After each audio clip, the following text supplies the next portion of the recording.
موطني موطني الجلال والجمال والسناء والبهاء في رباك. Yang mana seorang thalibul ilmi harus menanamkan dalam dirinya, sehingga seorang thalibul ilmi ini mengetahui siapa itu Allah, mengetahui siapa itu nabinya, mengetahui apa itu agama yang dianutnya. Inti daripada pelajaran al-usul ats-tsalasah yaitu seorang thalibul ilmi mengetahui 3 landasan pokok ini.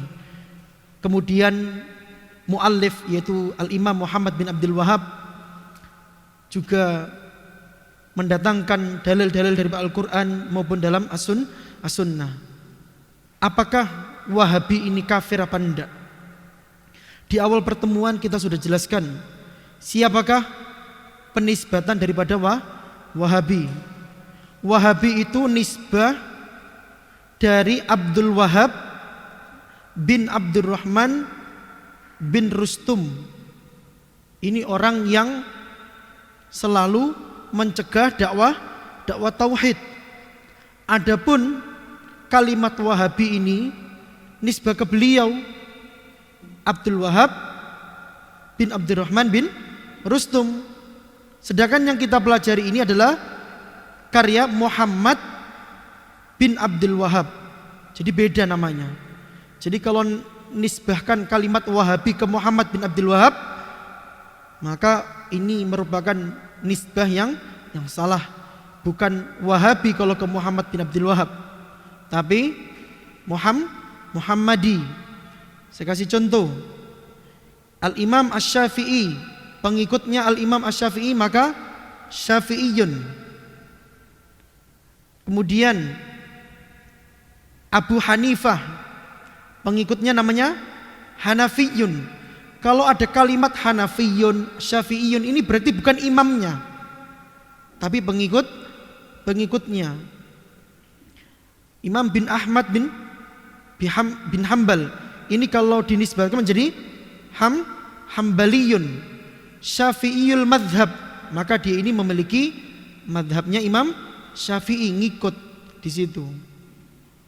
Ini sedikit murajaah di pertemuan yang ketiga ini biar nyambung dengan pertemuan-pertemuan yang sebelumnya.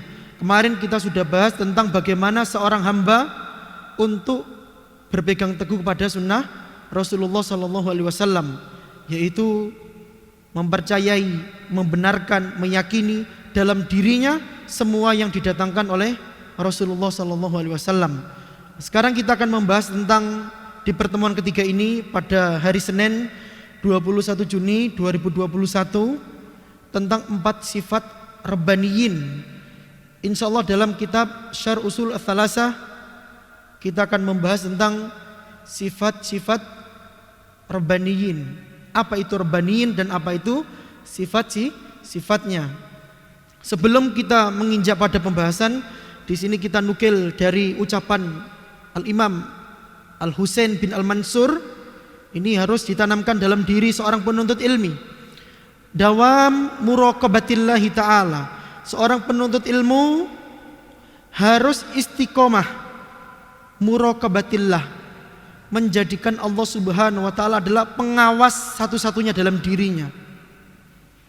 PPT yang sudah kita berikan, yang sudah kita share di situ, mudah-mudahan membantu sampean semua untuk mendapatkan kosakata atau ilmu yang sampean inginkan. Muraqabah itu artinya pengawasan. Seorang penuntut ilmu harus senantiasa menjadikan Allah Subhanahu wa taala adalah satu-satunya yang mengawasinya. Tidak boleh sampai luput. Fis sirri wal alaniyah, di dalam as-sirri. As-sirri itu artinya tempat yang rahasia atau tersembunyi atau lagi menyendiri.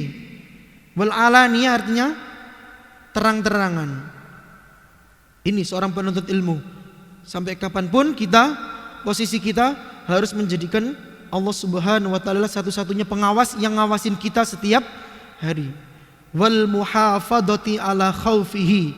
Kemudian kita harus menanamkan sifat takut.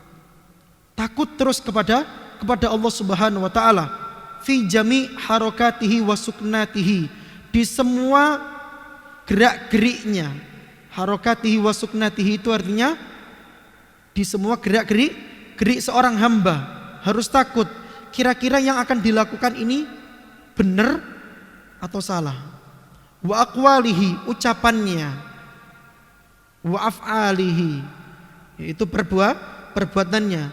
Fa innahu aminun, mongko sak temani Allah Subhanahu wa taala aminun, yang atau zat yang memiliki kepercayaan.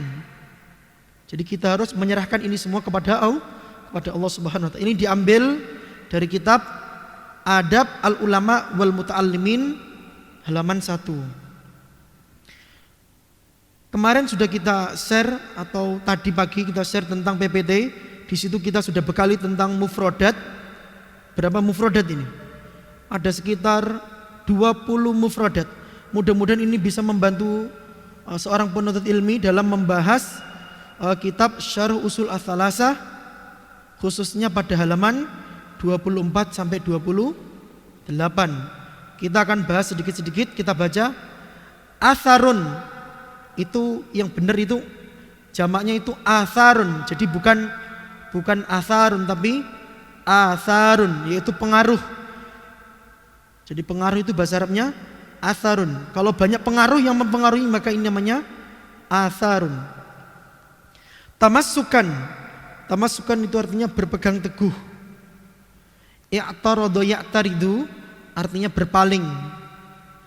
Maharimun artinya kemaksiatan atau sesuatu yang diharamkan oleh Allah Subhanahu wa taala, kemudian dia melakukannya.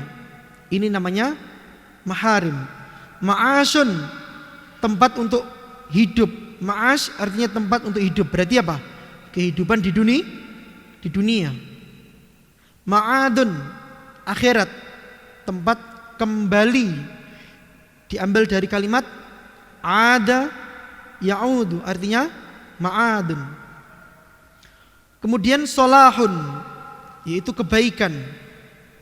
Jadi bahasa Arabnya solahun atau khairun, ini sama artinya, itu kebaikan. Masyaqun artinya kesulitan. Tahammala yatahammalu artinya bersabar. Sobaro yasbiru sama tahammala yatahammalu artinya sama, yaitu bersabar.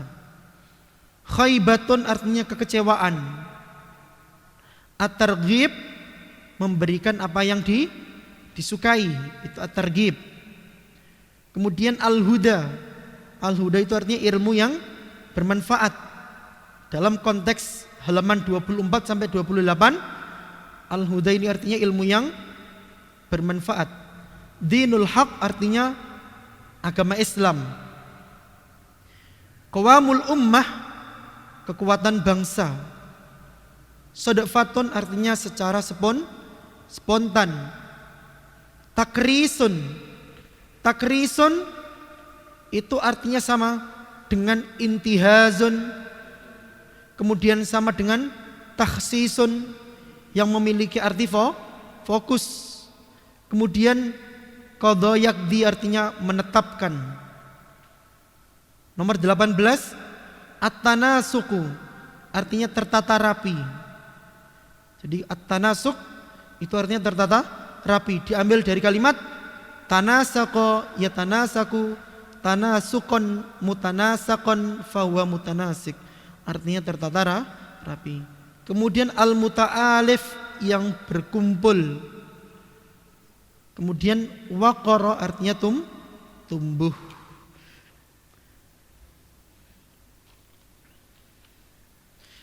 Untuk PDF-nya insya Allah jatuh pada halaman 24. Adapun untuk yang versi kitabnya jatuh pada halaman 10. Di footnote, di garis footnote-nya. Kita akan bahas sedikit-sedikit. Yang belum ada kitab, maka silakan dibuka PDF-nya pada halaman 24. Yang ada kitab nanti bisa dicoret-coret mana yang menurutnya penting karena sudah ada kitabnya di situ. Wa kullama qawiyat al-adhiyah, dan setiap siksaan itu semakin kuat ketika ada orang menyeru kepada Allah Subhanahu wa taala, muncul siksaan, muncul cercaan, muncul hinaan, semakin kuat siksaan, semakin kuat cercaan atau hinaan, qaruba'an nasru, maka akan semakin dekat pertolongan daripada Allah Subhanahu wa taala. Jadi semakin dekatnya itu karena semakin kuatnya cobaan daripada seseorang. Nanti insya Allah akan kita terangkan sedikit. Walaysa an-nasru mukhtassan bi an yansurul insan fi hayatihi. Menolong itu bukan berarti diartikan khusus seseorang yang menolong di dalam hidupnya. Contoh ketika saya menerangkan sekarang tentang tauhid, ketika saya mendapatkan musibah, yang mendengarkan tauhid isi kajian ini menolong saya bukan di situ. Jadi bukan hanya di situ makna daripada pertolongan. Wa yara athar da'watihi qad tahaqqaq, sehingga orang itu memaknainya, alhamdulillah yang menolong saya itu adalah murid-murid saya yang belajar sama saya. Jadi ini bukan hanya makna daripada pertolongan. Balin nasru, akan tetapi makna daripada pertolongan yakunu walau ba'da mautihi, akan tetap dinamakan pertolongan walaupun orang yang menyeru kepada tauhid ini sudah meninggal. Ini seperti yang dialami oleh Rasulullah SAW. Beliau berdakwah menyeru kepada tauhid ke kota Taif. Kota Taif di situ masyarakatnya ini tidak terima dengan dakwanya Rasulullah. Sampai ketika itu mereka melempari batu sehingga Rasulullah ini keluar darah di situ. Mudah-mudahan kita suatu saat bisa berkunjung ke Saudi melalui umrah maupun haji, sehingga travelnya bisa mengantarkan kepada kota Taif. Kita akan mengunjungi namanya Masjid Abdullah bin Abbas. Di situ ada makamnya. Kemudian kita melihat di situ mana tempat Rasulullah bersembunyi ketika para orang-orang Taif ini melempari batu. Sampai ketika itu malaikat saking ingin marahnya dengan kaum yang melempari Rasulullah batu ini, malaikat ini ingin melempari batu kepada kaum tersebut. Sampai sekarang batunya masih ada. Segitunya. Akan tetapi Rasulullah berdoa kepada Allah, mudah-mudahan suatu saat penduduk Taif ini mau menerima ajaran tauhid. Ketika Rasulullah SAW sudah meninggal, subhanallah, kota yang paling hijau, kota yang paling subur, kota yang paling makmur selain di dua masjid, Masjidil Haram, Masjid Nabawi, yaitu kota Taif. Sampai sekarang di situ merupakan penduduknya sangat kuat sekali muslimnya. Ini merupakan bentuk pertolongan Allah Subhanahu wa taala walaupun yang menyeru ini sudah meninggal. Bi an yaj'alallahu fi qulubil khalqi qabulan, yaitu Allah Subhanahu wa taala menjadikan di dalam hati seorang makhluknya, yaitu seorang hamba, qabulan, menerima. Penduduk Taif ini menerima. Lima da'a ilaihi, itu semua yang diserukan kepadanya. Begitu pula penduduk Taif, mereka menerima Al-Quran maupun sunnah.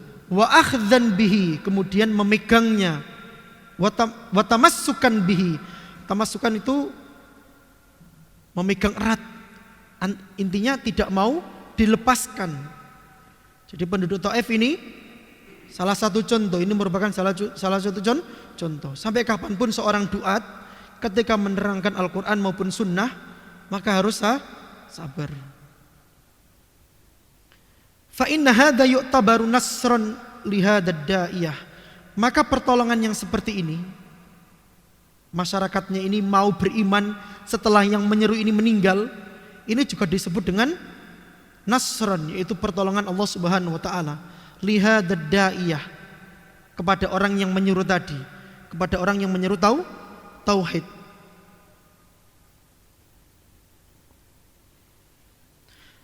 Wa in kana maitan, walaupun orang tersebut sudah meninggal. Fa'alad da'iyati an yakuna sabiran ala da'watihi, maka seorang duat ini harus senantiasa bersabar ala dakwati, di atas dakwahnya. Ketika seseorang itu gak ada yang mau datang, ketika ada seorang duat ingin menerangkan tentang tauhid, masyarakatnya gak ada yang mau, karena masyarakatnya pengen lebih memahami pelajaran tentang fikih. Yang dicari itu fikih babun nikah contohnya, yang dicari tentang hal yang seperti itu, atau sirun nabawi, atau tentang fikih yang lain. Maka seorang duat harus menanamkan dalam dirinya, dia juga punya kewajiban untuk menyampaikan tauhid. Karena setiap rasul Allah Subhanahu wa taala diutus itu menyerukan kepada tauhid. Baru fikih-fikihnya, tafsirnya ini menyusul. Walaupun jamaahnya nggak ada yang mau ikut, ataupun yang ikut hanya satu, harus senantiasa istiqomah di atas dakwanya. Seorang suami belajar tauhid untuk apa? Untuk dirinya dan untuk orang-orang yang ada dalam sekitarnya, keluarganya, tetangganya. Ini namanya kita ini mengamalkan seruan kepada tauhid. Kita kasih tahu ilmunya kepada keluarga-keluarga kita. Sabiran ala ma yad'u ilaihi min dinillahi, sabiran ala ma ya'tarid da'watahu. Selama seorang duat ini menyampaikan tentang pesan daripada agama Islam, siapapun kok ada yang menentang, siapapun kok ada yang tidak mau menerima, maka dia senantiasa harus bersabar. Wahahum ar-rasul, itulah tugasnya para rasul. Seperti itulah gambaran Rasulullah atau rasul-rasul sebelum Nabi Muhammad, ya seperti itu gambarannya. Ketika datang di bumi ini menyampaikan dakwah tauhid, mereka dicela oleh kaumnya. Kadzalika ma atal ladina min qablihim min rasulin illa qalu sahirun aw majnun. Demikianlah apa yang datang dari sebelum mereka, yaitu dari para rasul, kecuali para kaumnya ini, para umatnya mengucapkan sahirun, penyihir, au majnun, atau orang gila.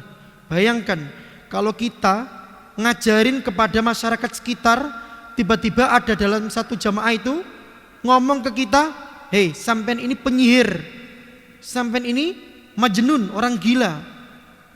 Ini merupakan bentuk siksaan atau cercaan berupa ucapan.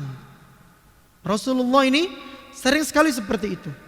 Bahkan ketika di Taif Rasulullah sampai dilempari. Bahkan ketika di kota Mekah, perbedaan antara Abu Jahal sama Abu Lahab. Kalau Abu Jahal dia ingin menjadi Tuhan. Fir'aunnya di zaman Rasulullah Abu Jahal. Adapun Abu Lahab yang dia punya komplotan sendiri, Abu Lahab ini ingin menjadi nabi. Abu Lahab ini enggak terima kalau Nabi Muhammad ini adalah nabi terakhir yang dipilih oleh Allah. Ini perbedaan antara Abu Jahal sama Abu Lahab. Abu Jahal ingin menjadi Tuhan, kalau Abu Lahab ingin menjadi nabi. Begitunya Abu Lahab melempari kotoran atau daging yang sudah busuk dari daging hewan di depan rumahnya Rasulullah. Jadi sampai sekarang rumah Rasulullah masih ada. Kalau kita sempat untuk berkunjung ke Masjidil Haram, di situ rumahnya Rasulullah masih ada. Cuma sudah dijadikan perpustakaan, sudah dibentuk menjadi perpustakaan. Adapun untuk rumahnya Abu Jahal dan sebagainya ini sudah dijadikan kamar mandi di Masjidil Haram. Jadi kalau rumah Rasulullah itu sekarang diabadikan menjadi perpustakaan. Ada insya Allah fotonya di situ.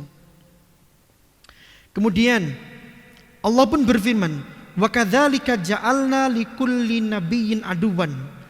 Demikianlah Allah Subhanahu wa taala menjadikan setiap nabi itu ada yang memusuhinya. Memang itu sudah Allah takdirkan. Setiap orang baik ada musuhnya. Setiap orang yang berdakwah kepada tauhid ada yang enggak suka.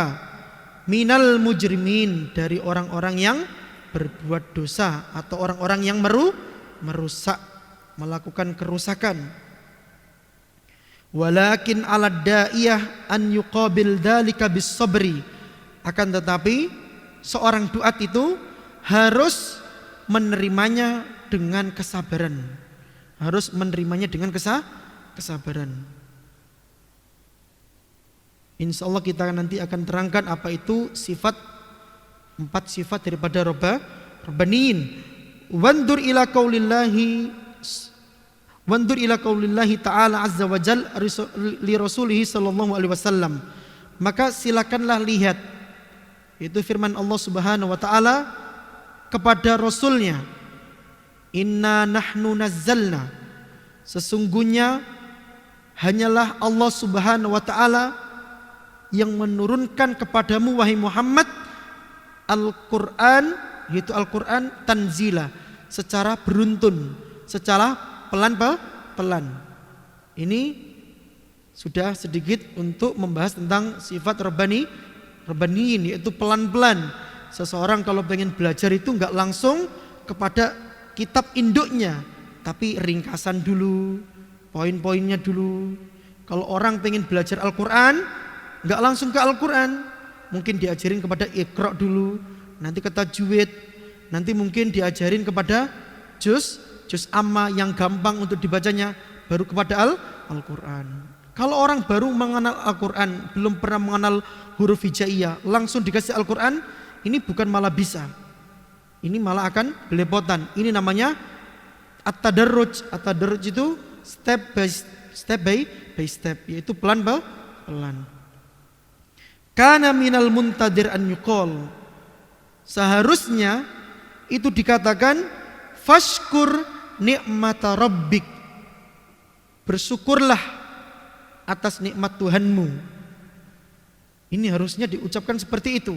Ketika Allah Subhanahu wa taala menurunkan Al-Qur'annya, seharusnya seorang hamba harus mengucapkan bersyukur kepada Allah Subhanahu wa taala.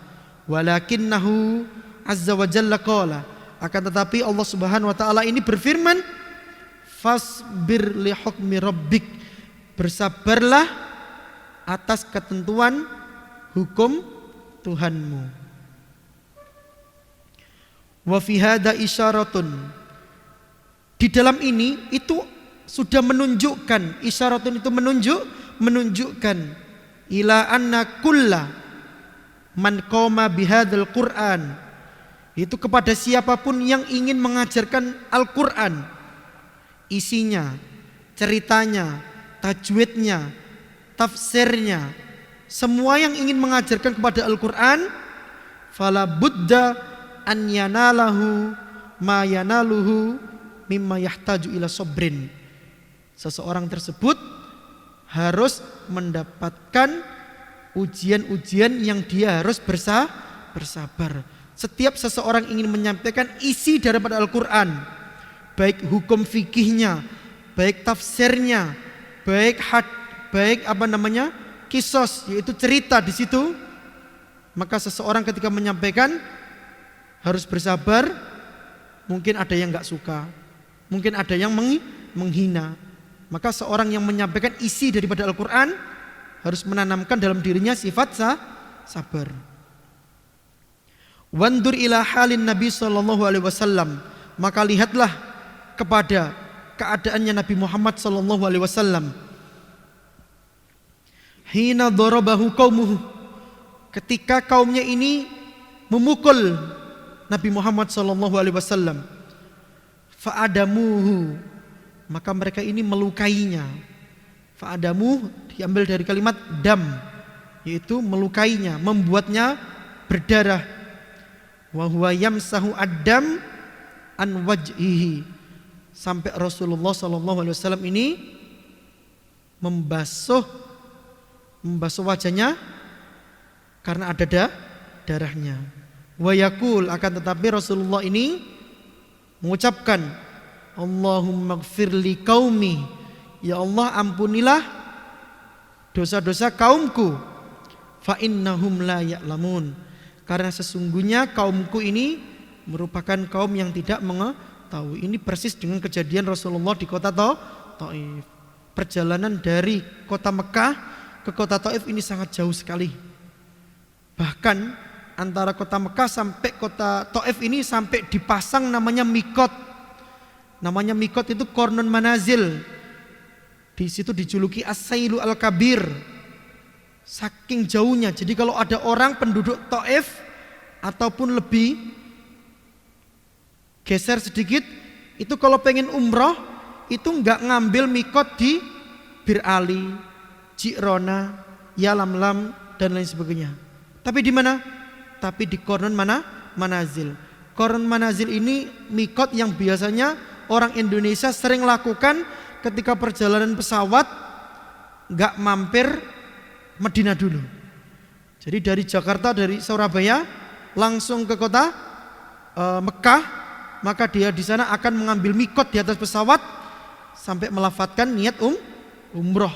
Itu karena posisi pesawat itu langsung di atas mikot Qarnun Manazil. Saking jauhnya antara Mekah sampai kota Taif, di situ sampai ada namanya mikot Qarnun Manazil. Ini sangat jauh sekali. Akan tetapi ketika Rasulullah berdakwah, bukan malah mendapatkan pujian di situ, akan tetapi mendapatkan apa? Mendapatkan siksaan, mendapatkan cercaan, sampai Rasulullah membasuh darah di mukanya. Fa'ala da'iyati an yakuna sabiran muhtasiban. Maka seorang duat atau seorang yang profesinya ngajak kepada tauhid, menyeru kepada tauhid, harus memiliki sifat sabar, an yakuna sabiran, harus bersabar, muhtasiban, selalu introspeksi. Introspeksi itu tujuannya untuk apa? Tujuannya untuk mengevaluasi diri, kenapa apa yang disampaikan ini masyarakatnya nggak mau menerima. Apakah masyarakatnya ini belum benar-benar mengenal tentang tauhid. Namanya muhtasiban, introspeksi. Was-sabru salasatu aqsam. Sabar itu memiliki tiga bagian, tiga macam. Yang pertama itu sabrun ala taatillah. Sabar atas ketaatan kepada Allah Subhanahu wa taala. Seorang hamba itu harus sabar. Diberikan kewajiban untuk melaksanakan puasa Ramadan, maka harus sabar 30 hari. Orang kafir enggak kuat. Seorang muslim diberikan kewajiban untuk yang kaya untuk mengeluarkan zakat. Ketika seorang muslim yang kaya mengeluarkan zakat, dia akan mendapatkan nilai 100 di hadapan Allah. Adapun orang yang enggak mampu, ketika dia ingin mendapatkan nilai 100, cukup bersabar atas kemiskinannya. Jadi Allah itu memberikan ujian itu masing-masing berbeda. Orang yang kaya itu ujiannya membayar zakat. Orang yang miskin ujiannya sabar atas kemiskinannya. Ini sabar kepada ketaatan kepada Allah Subhanahu wa taala. Sabar yang kedua adalah sabrun an maharimillah. Sabar atas semua perkara yang dilarang oleh Allah Subhanahu wa taala. Maharimillah itu yang Allah haramkan. Ketika seseorang melakukannya maka menjadi bermaksiat kepada Allah. Maharimillah itu maksiatillah, sesuatu yang Allah haramkan.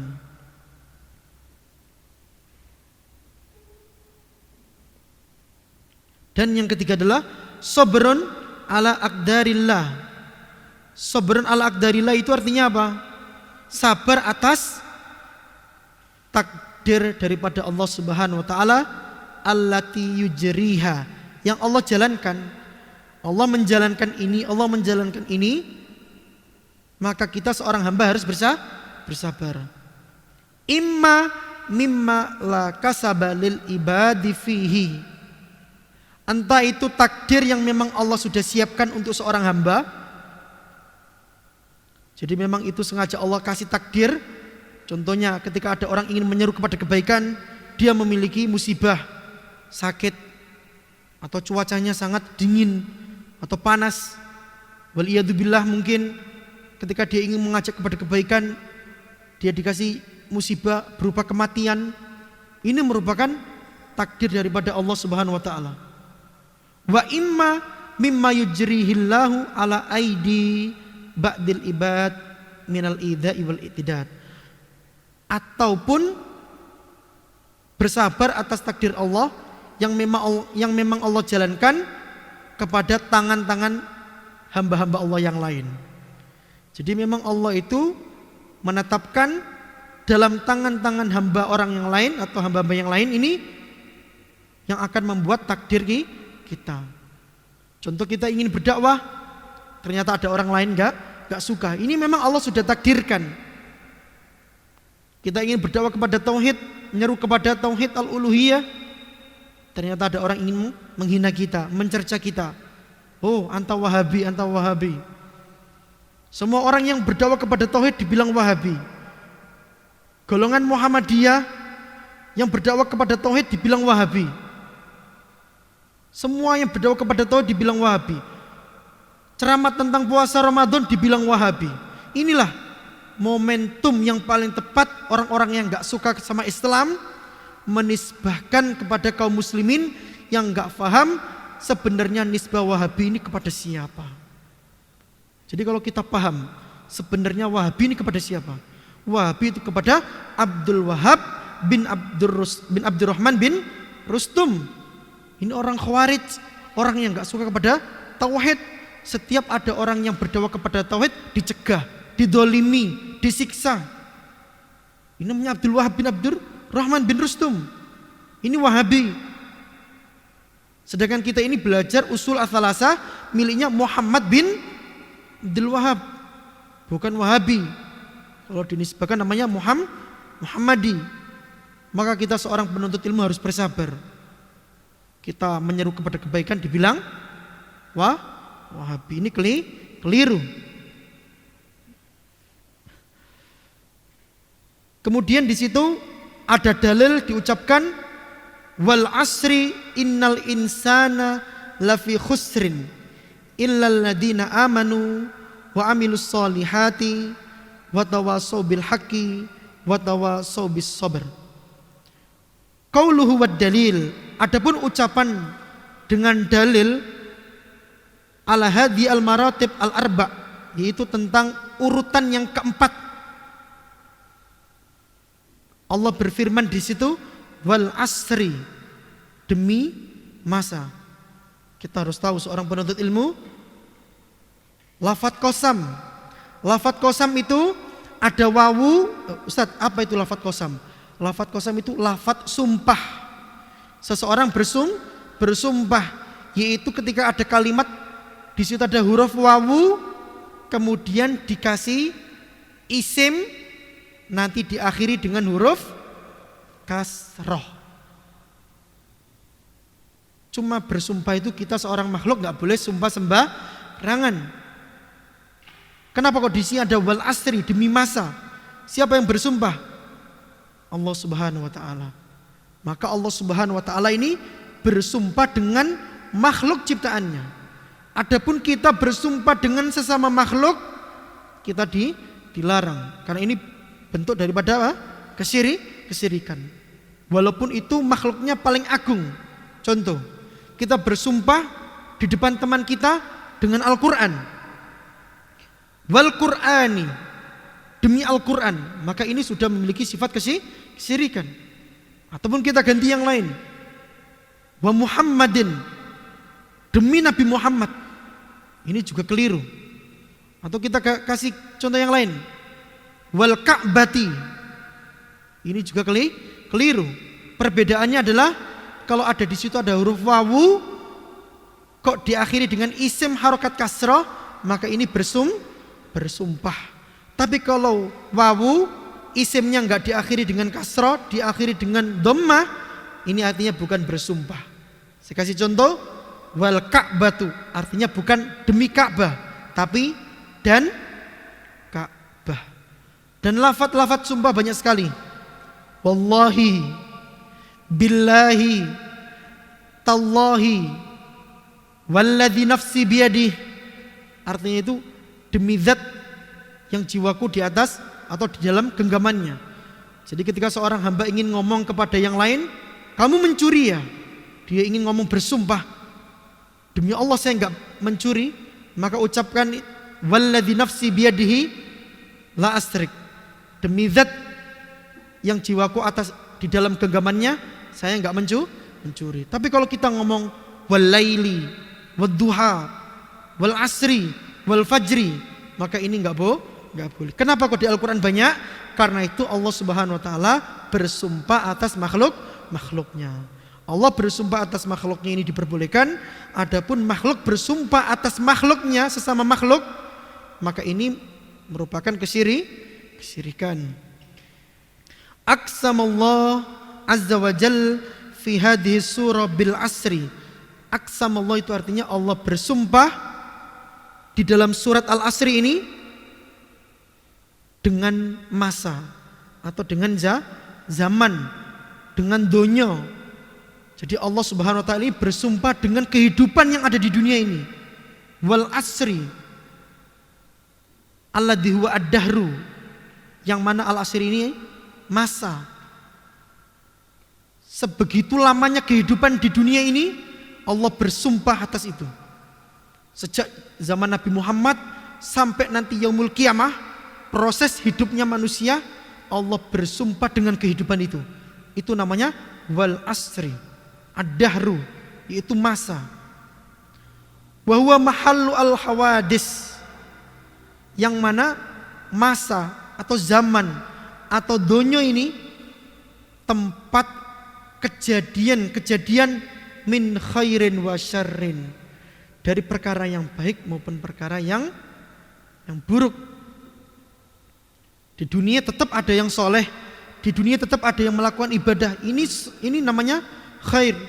Syarrin, contohnya di dunia tetap ada yang melakukan sesuatu yang bermaksiat kepada Allah. Di dunia tetap ada seorang hamba yang tidak ikhlas dalam beribadah. Di dunia ada seseorang yang ingin riya, ingin mendapatkan ketenaran, ingin dipuji, ingin namanya didengar oleh orang lain. Ini namanya semua bentuk yang ada di dunia, min khairin wa syarrin, dari kebaikan maupun keburukan. Fa aqsamallahu azza wa jal bihi ala annal insan kullal insan fi khusrin. Maksudnya itu Allah Subhanahu wa taala bersumpah dengan masa atau dengan zaman itu, karena sesungguhnya manusia itu setiapnya itu semuanya itu berada dalam kerugian. Baik itu orang baik, orang tidak baik, itu hukum asalnya itu mereka dalam kerugian. Sampai kapan? Illal ladzina amanu, kejaba wong-wong sing beriman. Beriman itu artinya apa? Berilmu. Ketika orang sudah berilmu, maka dia tidak akan menjadi orang yang rugi. Fi khusrin, dalam kerugian. Illa man ittasafa bihadhihi as-sifat, kecuali seseorang yang memiliki sifat 4 dalam surat Al-Asri. Yang pertama adalah al-iman. Al-iman itu artinya beriman. Maksudnya itu punya ilmu tentang iman. Seseorang gak bakal beriman kepada Allah kalau dia tidak punya ilmu. Maka nomor 1 itu namanya al-ilmu. Itu dia punya ilmu sehingga dia bisa beriman. Kemudian wal amal as-salih, selanjutnya adalah buah daripada ketika seseorang itu punya ilmu, al amal as-salih, yaitu mengerjakan amal soleh. Ketika orang punya ilmu tentang beriman kepada Allah, maka dia beriman. Fiilnya itu yu'minu. Jadi kalau dia punya ilmu, maka dia yu'minu. Ketika dia itu punya ilmu tentang sholat, maka amal solehnya apa? Yusolli. Ketika dia itu punya ilmu tentang zakat, maka bentuk amal solehnya adalah yu'ti az-zakat. Ketika dia itu punya ilmu tentang haji, maka dia bentuk amal solehnya adalah yahujju baitul haram. Itu bentuk amal solehnya mengerjakan daripada ilmu tersebut. Orang punya ilmu tentang nikah, maka dia akan yangkih, dia akan menikah. Orang punya ilmu tentang istighfar, maka dia apa? Yastaghfir, dia akan beristighfar kepada Allah Subhanahu wa taala. Jadi ketika seseorang itu harus punya ilmu, baru kemudian amal soleh. Amal soleh itu bentuk buah daripada ilmu yang dia punya. Ini namanya yu'minu, yusalli, yu'ti az-zakat. Ini namanya bentuk amal solehnya, bentuk perbuatan atau buah dari ilmu yang dia peroleh. Itu poin yang nomor 2. Wattawasi bil haq, saling menasihati di dalam kebenaran. Nomor 3, seseorang harus menanamkan dalam dirinya yaitu menasihati di dalam kebenaran. Dan yang terakhir, wattawasi bis sabri, itu saling menasihati di dalam kesabaran. Ketika 4 sifat ini dalam diri seorang, yang pertama itu al-ilmu, yang kedua itu dia mengerjakan dengan ilmunya tersebut, yang ketiga dia itu saling menasihati dalam kebenaran, yang keempat saling menasihati di dalam kesabaran, maka sifat yang 4 ini adalah sifat rabbaniyin. Rabbaniyin itu seseorang memiliki ilmu, pelan-pelan, tidak langsung to the point. Pengen belajar Sahih Bukhari, langsung buka Sahih Bukharinya, tidak seperti itu. Ingin belajar Sahih Bukhari, harus pelan-pelan. Apa yang dibaca? Ambillah beberapa bab dulu. Oh, Sahih Bukhari ini banyak bab. Ada bab tentang wasiat, ada bab tentang nikah, ada bab tentang sholat, ada zakat. Maka ambil beberapa bab dulu. Ketika kelas 1 ambil bab tentang toharo, tetap dalam kandungan Sahih Bukhari. Nanti ketika udah kelas 2 tentang bab wudu, kelas 3 tentang bab najasah. Ini namanya pelan-pelan untuk memahami satu pintu ilmu yang besar, al-ilmu. Jadi Rabbaniyin ini yaitu seperti yang dikatakan oleh Syekh Shalih Fauzan, alladzi yurabbi, yaitu yang mendidik, au yu'allimun nas, atau yang mengajarkan manusia, mundu sigharul ilmi, sejak ilmu-ilmu yang kecil, qabla kibaril ilmi, sebelum diajarkan ilmu-ilmu yang besar. Wahada tadarruj, dan ini ya yang dimaksud dengan tadarruj, yaitu step by step. Jadi seorang sifat rabbaniyin adalah dia punya ilmu, tidak gegabah. Ketika sudah punya ilmu, dia pelan-pelan. Ketika sudah matang ilmunya, sudah matang umurnya, dia baru membuka kitab-kitab yang lain. Nomor 1 al-ilmu, yang kedua itu mengajarkan, mengamalkan ilmu yang dia peroleh. Yang ketiga, saling menasihati dalam kebenaran, dan yang keempat, saling menasihati dalam kesabaran. Ini namanya sifat-sifat rabbaniyin. Mudah-mudahan kita ini memiliki sifat-sifat tersebut, yaitu sifat senang untuk menasihati saling di dalam kebenaran maupun kesabaran. Kemudian qala Ibnu Al-Qayyim rahimahullah. Ibnu Qayyim rahimahullah ini berkata, jihadun nafsi arba'u maratib. Jihadun nafsi itu artinya jihadnya jiwa manusia atau jihadnya seorang manusia itu ada 4 perkara. 4 poin. Di situ seseorang harus memperhatikan.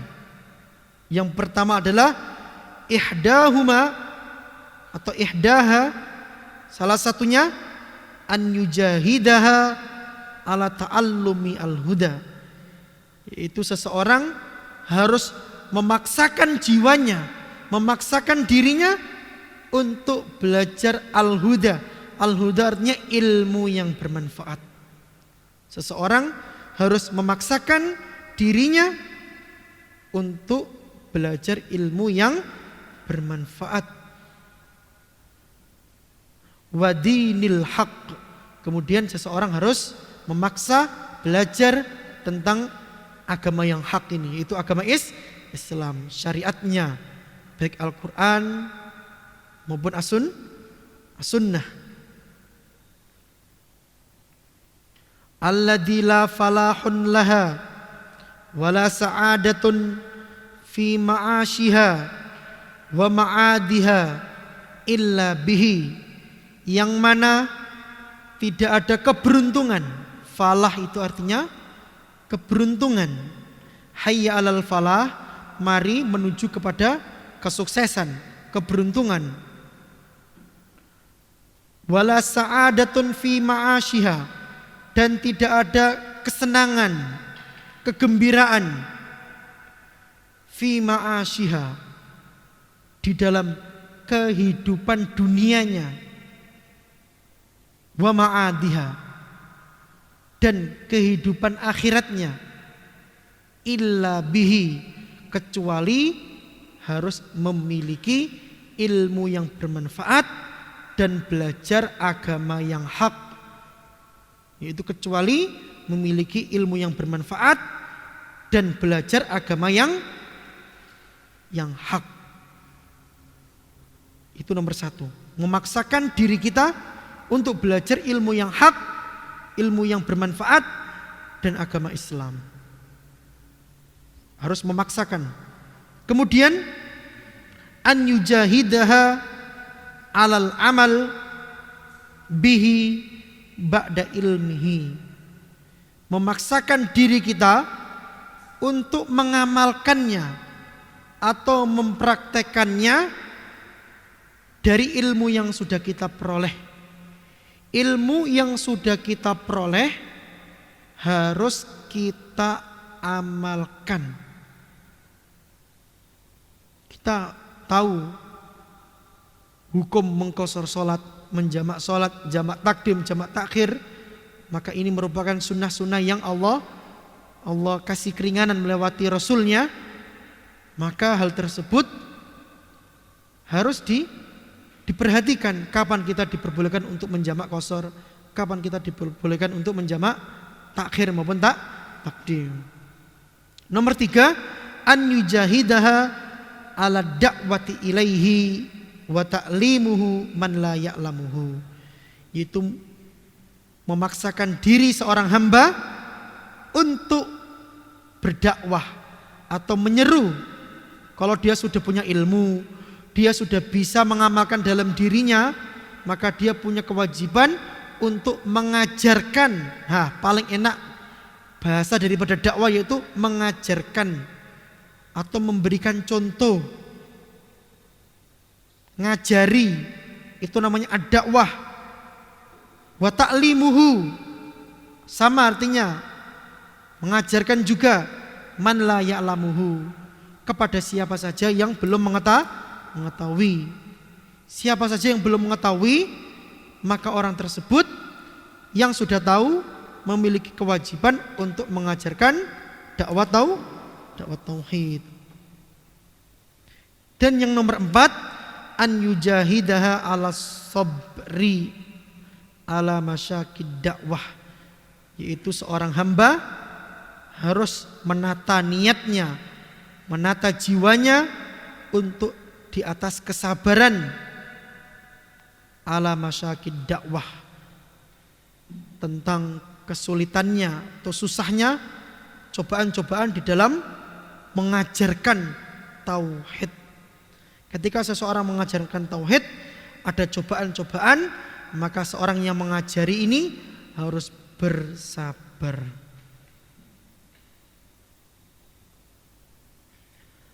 Ala masyakid dakwah ilallah wa adzal khalqi, maupun cobaan atau siksaan dari makhluknya, maksudnya manusia. Wa yatahammalu dzalika kulluhu lillah. Dan ketika seseorang itu bersabar, harus diniatkan karena Allah Subhanahu wa taala. Apa perbedaan antara sabara yasbiru sama tahammala yatahammalu? Kalau sabara yasbiru itu artinya orang itu bersabar dan sudah tidak memiliki kekuatan untuk membalasnya. Itu namanya sabara yasbiru. Tapi kalau sudah tahammala yatahammalu, orang itu bersabar, dia mampu untuk membalasnya, tapi dia tetap bersabar. Ini namanya tahammala yatahammalu. Jadi sabara yasbiru sama tahammala yatahammalu ini perbedaannya, kalau yang sabara yasbiru bisa bersabar karena dia nggak bisa punya kehendak untuk membalasnya. Tapi kalau tahammala yatahammalu, dia bersabar, dia bisa mampu membalasnya, tapi dia tidak membalas. Ini namanya tahammala yatahammalu. Fa'idha istakmala hadhihi al-maratib al-arba'. Ketika sudah sempurna 4 poin yang disampaikan di atas, yaitu berilmu, beramal, terus mengajarkan kepada yang lain, kemudian sabar, atau seperti yang dicantumkan dalam surat Al-Asri, illal ladzina amanu wa amilus solihat. Nomor 2, watawasau bil haq. Nomor 3. Nomor 4, watawasau bis sabr. Sara minar rabbaniyin. Maka orang-orang tersebut menjadi statusnya adalah status hamba rabbaniyin, yaitu seorang hamba yang memiliki 4 karakter sifat ini. Jadi kalau ada yang nanya apa itu rabbaniyin?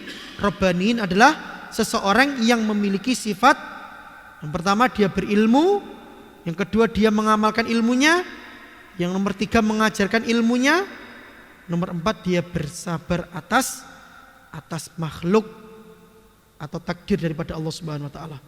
Ketika 4 poin ini dalam diri kita, maka kita sudah bisa menjawab apa itu rabbaniyin, yaitu seseorang yang memiliki 4 karakter di sini. Fallahu azza wa jal aqsama fi hadhihi surah. Maka Allah Subhanahu wa taala bersumpah dengan surat Al-Asr, ala anna kulla insanin, yaitu sesungguhnya manusia, fahuwa fi khaybatin, maka setiap manusia itu semuanya dalam keadaan kecewa. Jadi hukum asalnya seorang manusia itu dalam keadaan kecewa. Wa khusrin, dan orang tersebut dalam keadaan merugi. Mahma katsura maluhu, walaupun keuangannya ini melimpah atau banyak. Wa waladuhu, atau memang keturunannya ini banyak. Wa adzuma qadruhu wa syarafuhu, ataupun jabatannya ini tinggi, dia memiliki kehormatan, dia tetap akan merasakan kekecewaan atau kegelisahan. Sampai kapan? Sampai orang-orang tersebut memiliki ilmu, beriman kepada Allah Subhanahu wa taala, saling menasihati satu sama lain, dan sabar atas takdir daripada Allah Subhanahu wa taala. Ketika seseorang memiliki keutamaan, memiliki kehormatan, maka harus dilandasi dengan ilmu, dengan iman, dengan amal, kemudian dengan at-tawasi bis sabri wal haq. Senang untuk menasihati atau saling menasihati di dalam kebenaran maupun kebaikan.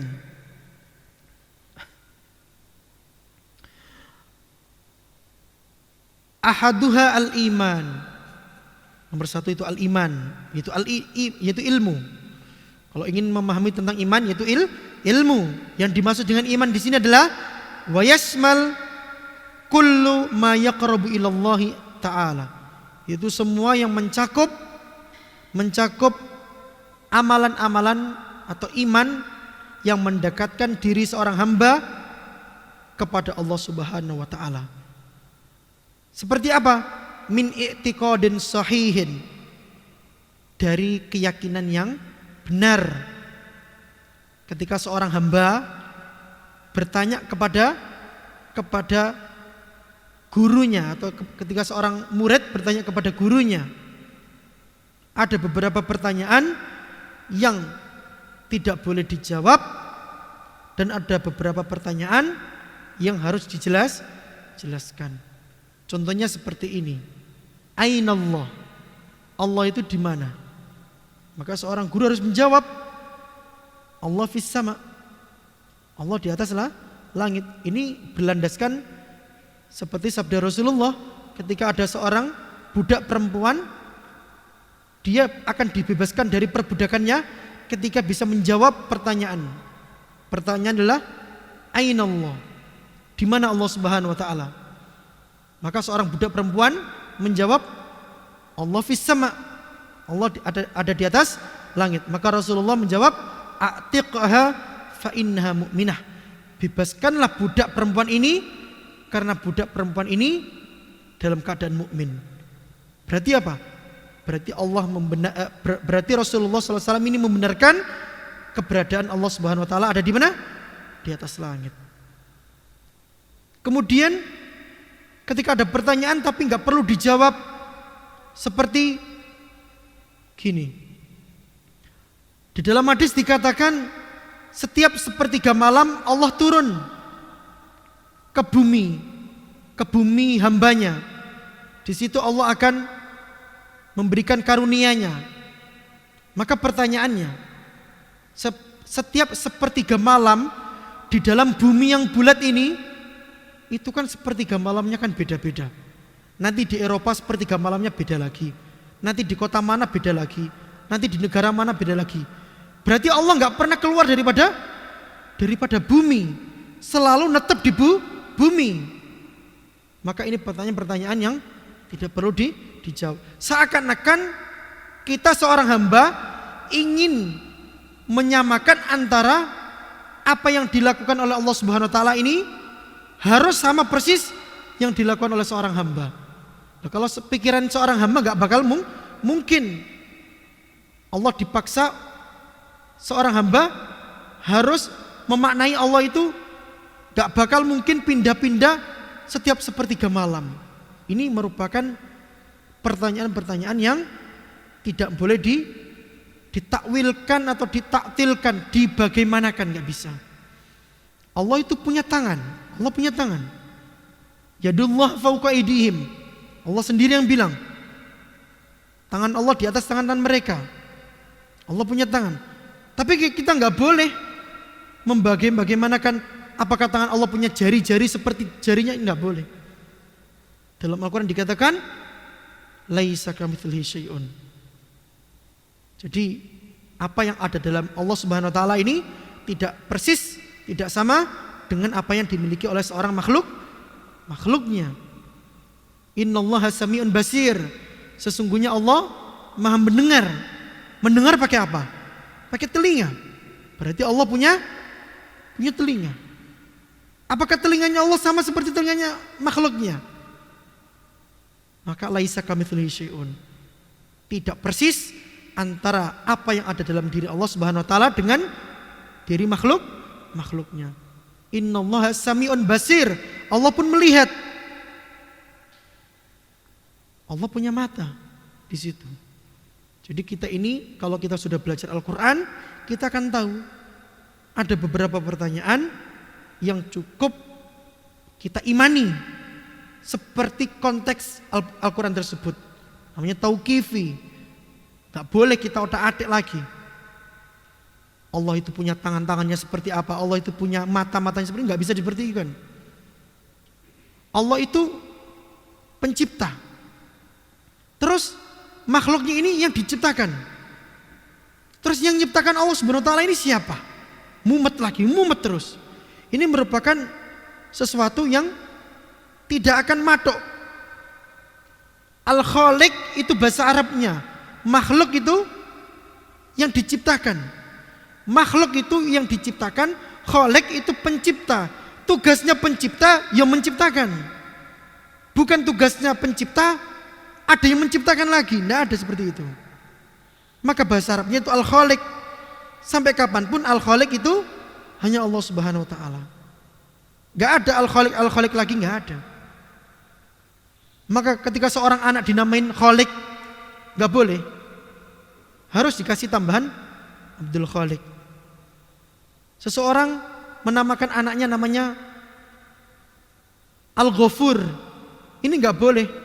Karena satu-satunya zat yang maha pengampun Allah Subhanahu wa ta'ala. Tapi kalau diberi nama Abdul Ghafur, maka ini diperbolehkan. Maka nama-nama Allah yang 99 dalam hadis dikatakan innalillah tis'atan wa tis'ina isman. Sesungguhnya Allah Subhanahu wa ta'ala ini memiliki 99 nama. Mi'atan illa wahid. Akan genap jumlahnya menjadi 100, yaitu kurang 1. Man ahsaha dakhalal jannah. Barang siapa yang ngitung, barang siapa yang hafal, barang siapa yang mempelajarinya, barang siapa yang memahaminya, dalam hadis dikatakan dakhalal jannah, maka akan masuk surga. Maka enggak boleh menisbatkan nama-nama Allah yang 99 ini kepada makhluk-makhluknya. Saya kasih contoh. Nama makhluk ciptaan Allah yang paling mulia itu Nabi Muhammad. Nabi Muhammad, kita akan kasih panggil Nabi Muhammad Al-Ghafur. Maka ini enggak boleh. Karena yang maha pengampun bukan Nabi Muhammad. Ini berarti mempersekutukan Allah, menjadikan ada sandingannya, ada sandingan lagi yang maha pengampun. Ini enggak boleh. Artinya mempersekutukan Allah. Mempersekutukan Allah itu artinya syirik. Ketika orang belajar tauhid, berarti dia ini juga belajar kesyirikan. Sesuatu yang mana yang menjerumuskan kepada kesyirikan, dia akan pelajari di situ. Oh, Ustadz, sampean ngajarin tentang tauhid. Ojo bid'ah no, ini keliru. Kalau seseorang belajar tentang tauhid, maka dia ini belajar tentang kesyirikan. Dia akan paham di situ. Ketika seseorang belajar tentang iman, dia akan belajar tentang di situ apa itu kufrun, kafir. Ketika seseorang belajar tentang sunnah, maka dia akan belajar tentang bid'ah. Gak bakal ketemu antara sunnah sama bid'ah, antara tauhid sama syirkun, antara iman sama kufrun. Ini merupakan VS-nya masing-masing, gak bakal ketemu. Kalau kita sudah belajar tauhid, berarti kita nanti akan belajar tentang mana yang menjerumuskan kepada kesyirikan.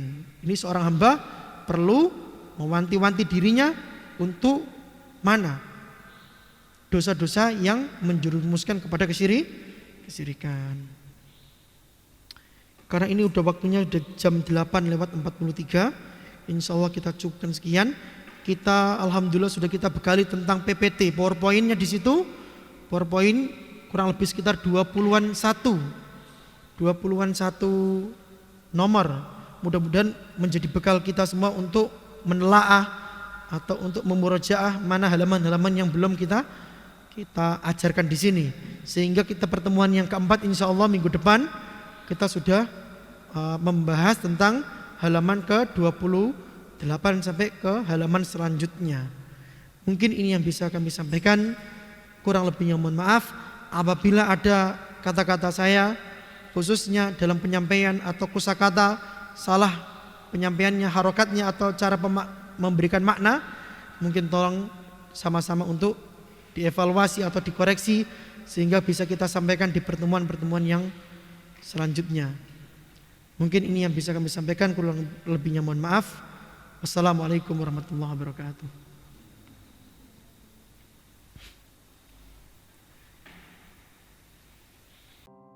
موطني